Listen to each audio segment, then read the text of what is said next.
Line Kashmir honey. அழகும் வாசனையும் கமழும் காஷ்மீர் லயன் காஷ்மீர் ஹனி. அசல் தேன் அசந்தேன்.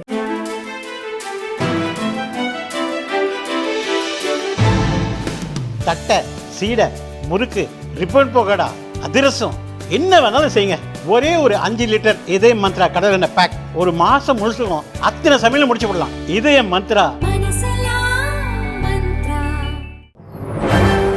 வணக்கம். செய்தி சுருக்கம். ஸ்டாலினுக்கு ஆஞ்சியோ பரிசோதனை, துரைமுருகன் முக்கிய தகவல். முதல்வர் ஸ்டாலின் கடந்த திங்களன்று வாக்கிங் சென்றபோது தலை சுற்றல் ஏற்பட்டது. அதைத் தொடர்ந்து சென்னை கிரீம் சாலையில் உள்ள அப்போலோ ஹாஸ்பிட்டலில் அட்மிட் செய்யப்பட்ட ஸ்டாலினுக்கு இன்று 4வது நாளாக டாக்டர்கள் சிகிச்சை அளித்து வருகின்றனர். சரிவர சாப்பிடாமல் வாக்கிங் சென்றதால்தான் தலை சுற்றல் ஏற்பட்டதாக சுகாதார அமைச்சர் சுப்பிரமணியன் கூறினார். வேறு எந்த பிரச்சனையும் இல்லை, விரைவில் டிஸ்சார்ஜ் ஆவார் என்றும் சுப்பிரமணியன் நேற்று தெரிவித்திருந்தார்.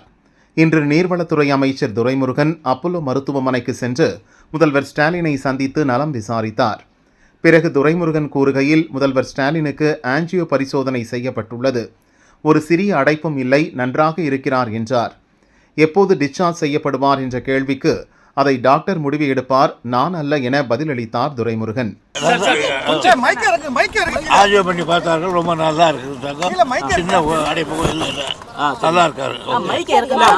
எப்ப டிஸ்சார்ஜ் ஆகிற வாய்ப்பு இருக்குங்க? அது டாக்டர் சொல்லணும்.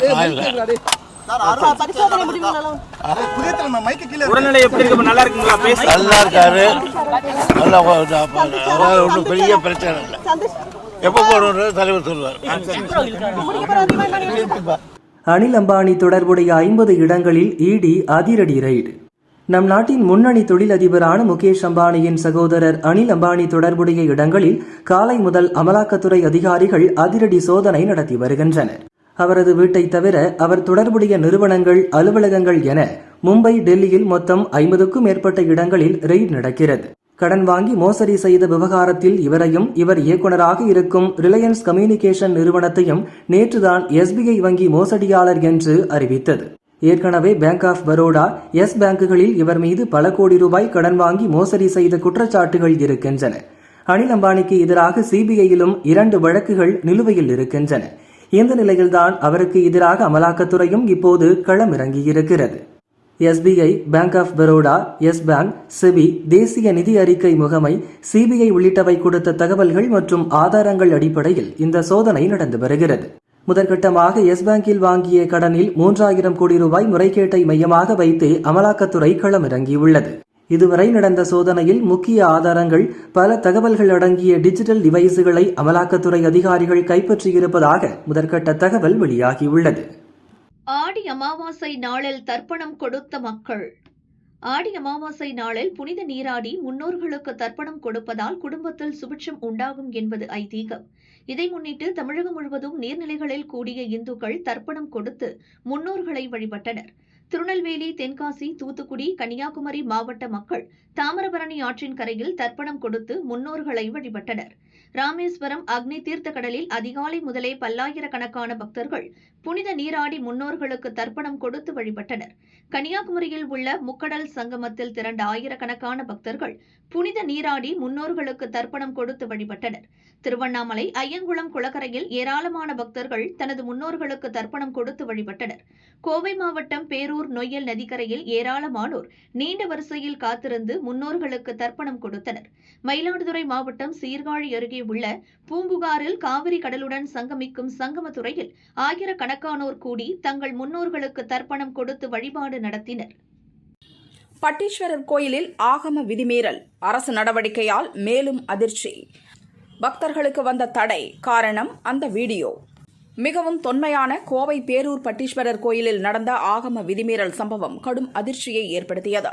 இது தொடர்பான வீடியோ வெளியாகி பரபரப்பை ஏற்படுத்திய நிலையில் இப்போது அரசு எடுத்திருக்கும் நடவடிக்கை கேலிக்கூத்தாகிவிட்டது. அதாவது, சில நாட்களுக்கு முன்பு இரவில் கோயில் பூஜை முடிந்து கருவறையை மூடி நடை சாத்தினர். அதற்கு பிறகு டிப்டாப்பாக வந்த ஒருவருக்காக கோயில் கதவுகள் திறக்கப்பட்டன. பூட்டிய கருவறையையும் அவருக்காக திறந்தனர். அவரும் சாதாரணமாக கருவறை வரை சென்று சாமி கும்பிட்டுவிட்டு வெளியே வந்தார். இது அப்பட்டமான ஆகம விதிமீறலாகும். இந்த சம்பவம் நடந்தபோது கோயிலுக்கு வழக்கமாக வரும் பக்தர் ஒருவர் கொதித்து போனார். நடந்ததை அப்படியே செல்போனில் வீடியோவாக பதிவு செய்தார்.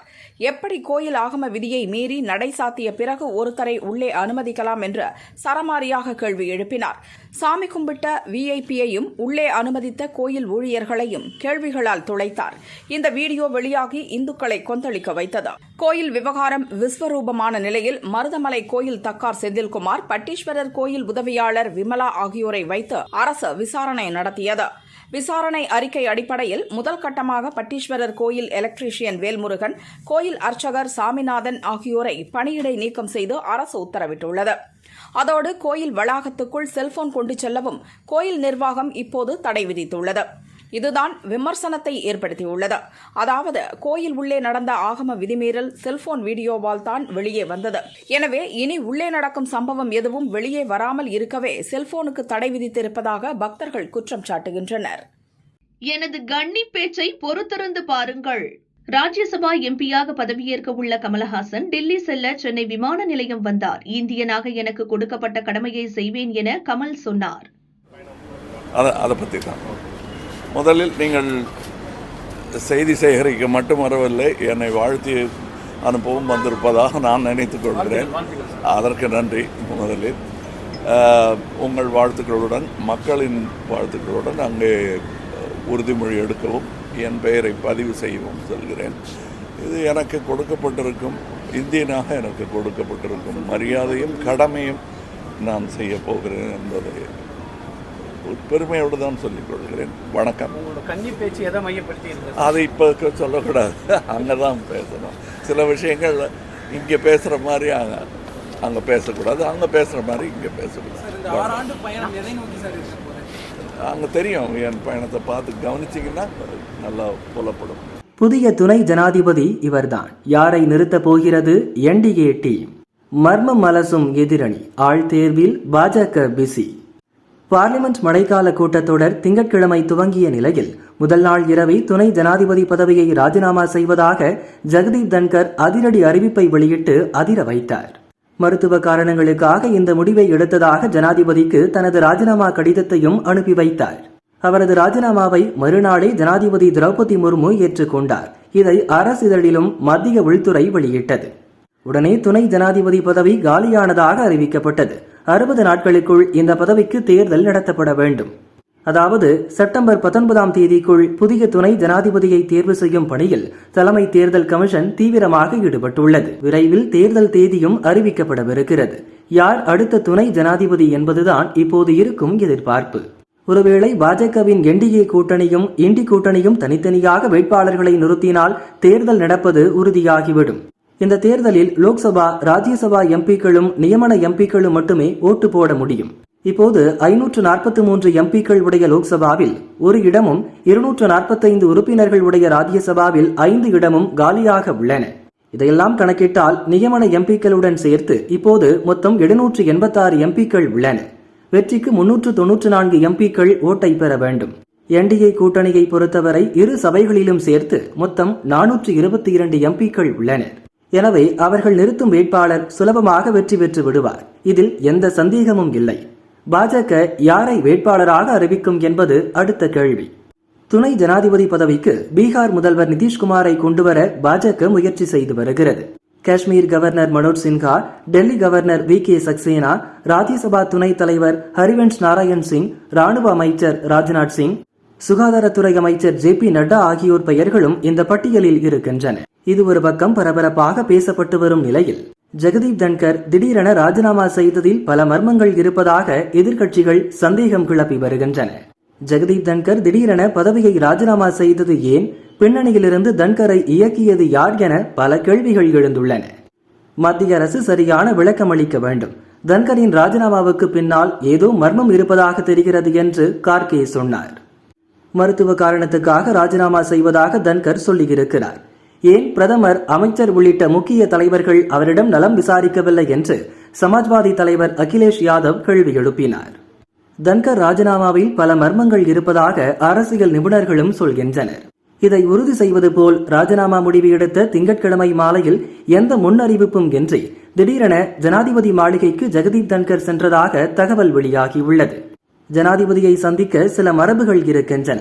பிரதமர் முதல் உயர் பதவியில் இருக்கும் அனைவரும் இதை பின்பற்றுவது கட்டாயம். ஆனால் ராஜினாமா செய்த நாள் அன்று ஜெகதீப் தன்கர் அவசரமாக எந்த முன்னறிவிப்பும் இல்லாமல் ஜனாதிபதி மாளிகைக்குள் வந்ததால் அதிகாரிகள் அதிர்ந்தனர்.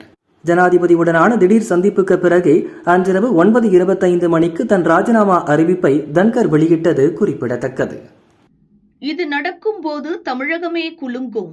இந்து முன்னணியின் தரமான சம்பவம். முருகப்பெருமான் பெயரில் அடுத்த ஆட்டம் விரைவில்.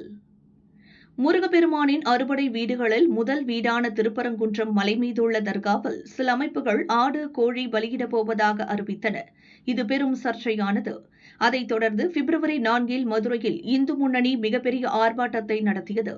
அரசின் தடையை மீறி ஐகோர்ட் அனுமதியுடன் நடந்த ஆர்ப்பாட்டத்தில் தன்னெழுச்சியாக திரண்ட கூட்டம் இந்து அமைப்புகளை உற்சாகப்படுத்தியது. இதன் தொடர்ச்சியாக ஜூன் 22 மதுரையில் முருக பக்தர்கள் மாநாட்டை இந்து முன்னணி நடத்தியது. இந்து அமைப்புகளும் பாஜகவும் தீவிர வேலை செய்ததால் 2 லட்சத்திற்கும் அதிகமானோர் திரண்டனர். இந்த மாநாட்டால் எழுந்த இந்து எழுச்சியை தக்க வைக்கவும், முருகனை மையமாக வைத்து இந்துக்களிடம் ஒற்றுமையை ஏற்படுத்தவும் புகழ்பெற்ற முருகன் கோயில்களுக்கு, குறிப்பாக அறுபடை வீடுகளுக்கு காவடி யாத்திரை நடத்த இந்து முன்னணி, VHP உள்ளிட்ட இந்து அமைப்புகள் திட்டமிட்டுள்ளன. முருகன் கோயில்களுக்கு காவடி எடுத்து செல்வது தமிழகத்தில் காலம் காலமாக நடந்து வருகிறது என்றாலும் அதை இன்னும் பெரிய உயரத்திற்கு எடுத்து செல்வதுதான் இந்து அமைப்புகளின் திட்டம். உதாரணத்திற்கு வடமாநிலங்களில் ஜூலை ஆகஸ்ட் மாதங்களில் லட்சக்கணக்கான சிவபக்தர்கள் ஹரித்வார், கேதார்நாத், வாரணாசி, பிரயாகை போன்ற புனித தலங்களுக்கு கன்வர் யாத்திரை எனப்படும் காவடி யாத்திரை மேற்கொண்டு வருகின்றனர். வாரணாசி விஸ்வநாதர் கோயில் சீரமைக்கப்பட்ட பின் ஒவ்வொரு ஆண்டும் காவடி யாத்திரை உத்தரப்பிரதேசத்தையே உலுக்கி வருகிறது. அம்மாநில முதல்வர் யோகி ஆதித்யநாத் காவடி யாத்திரைக்கு முக்கியத்துவம் அளித்து வருகிறார். காவடி யாத்திரையை அரசியல் ஆயுதமாக பாஜக பயன்படுத்தி வருவதாக அம்மாநில காங்கிரஸ், சமாஜ்வாதி உள்ளிட்ட எதிர்க்கட்சிகள் குற்றம் சாட்டி வருகின்றன. அந்த அளவிற்கு தமிழகத்தில் முருகன் காவடி யாத்திரையை பெரும் விழாவாக மாற்ற இந்து அமைப்புகள் திட்டமிட்டு வருகின்றன. இனிவரும் ஆண்டுகளில் தைப்பூசம் அல்லது பங்குனி உத்திரம் நாளில் தமிழகம் முழுவதும் காவடி யாத்திரையை நடத்த தயாராகி வருவதாக இந்து முன்னணி நிர்வாகிகள் கூறினர். துணை முதல்வரானதும் முதல் ரிலீஸ். பவன் படம் இறங்கிய தியேட்டர் டமால். ரசிகர்கள் பயங்கர மோதல், போலீஸ் தடியடி, பதற்றம். ஆந்திர துணை முதல்வரும் நடிகருமான பவன் கல்யாண் நடித்த ஹரிஹர வீரமல்லு படம் இன்று ரிலீஸ் ஆனது. பவன் கல்யாண் நடிப்பில் நீண்ட இடைவெளிக்கு பிறகு இந்த படம் வெளியானது. குறிப்பாக அவர் துணை முதல்வரான பிறகு வெளியான முதல் படம் என்பதால் ரசிகர்கள் மிகுந்த எதிர்பார்ப்பில் இருந்தனர். பிரீமியர் ஷோவில் கூட்டம் முண்டியடித்தது. மச்சிலிப்பட்டினத்தில் உள்ள தியேட்டரில் படம் பார்க்க கூட்டமாக ரசிகர்கள் புகுந்தனர். பாதுகாப்புக்கு நின்ற போலீசாரும் தியேட்டர் ஊழியர்களாலும் அவர்களை கட்டுப்படுத்த முடியவில்லை. நுழைவு பகுதியில் இருந்த கண்ணாடி கதவு உடைக்கப்பட்டது. படம் பார்க்க நடந்த போட்டியில் ரசிகர்களுக்குள் மோதல் வெடித்தது. ஒருவரை ஒருவர் தாக்கினர். நிலைமையை கட்டுப்படுத்த போலீசார் தடியடி நடத்தினர். இதனால் பதற்றம் தொற்றியது.